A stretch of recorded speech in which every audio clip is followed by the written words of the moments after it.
D'un point de vue météorologique, on voit très clairement des étés plus secs et plus chauds ces dernières années. Ça se ressent en particulier sur les hêtres de Fontainebleau. On le voit très clairement ici.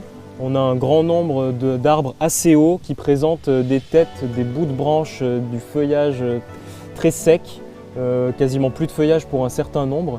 Et finalement, on voit très bien qu'on a des descentes de cime peu à peu, c'est-à-dire que l'arbre irrigue de moins en moins les parties supérieures, finit par mourir en hauteur et redescend peu à peu jusqu'à mourir complètement.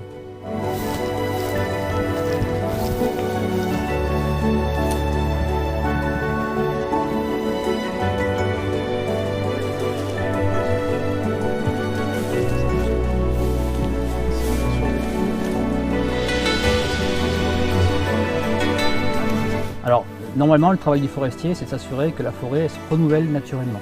Après, quand on n'arrive pas à avoir ce résultat-là, quand on est en échec, on est contraint de replanter. Donc on va artificiellement installer de nouveaux plants dans la forêt. Et ici, c'est typiquement le cas, puisque derrières les hêtres qui ont été abattus, il n'y avait pas de régénération naturelle.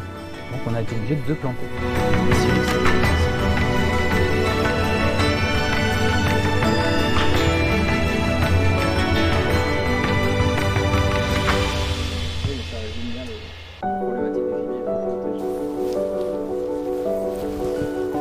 Alors on n'a pas replanté de hêtres sur la parcelle parce qu'on considère que c'est une essence qui montre des signes de faiblesse. Les modèles climatiques aujourd'hui nous montrent que dans 50 ou 100 ans, c'est une essence qui va vraiment souffrir. Donc on fait le choix de ne pas réinvestir dans cette essence-là. À terme, on aura un peuplement qui va être mélangé entre du chêne, du hêtre, du bouleau, du pin. Voilà, et c'est finalement ce qui est le plus intéressant, c'est qu'on ait un peuplement vraiment qui présente un mélange important.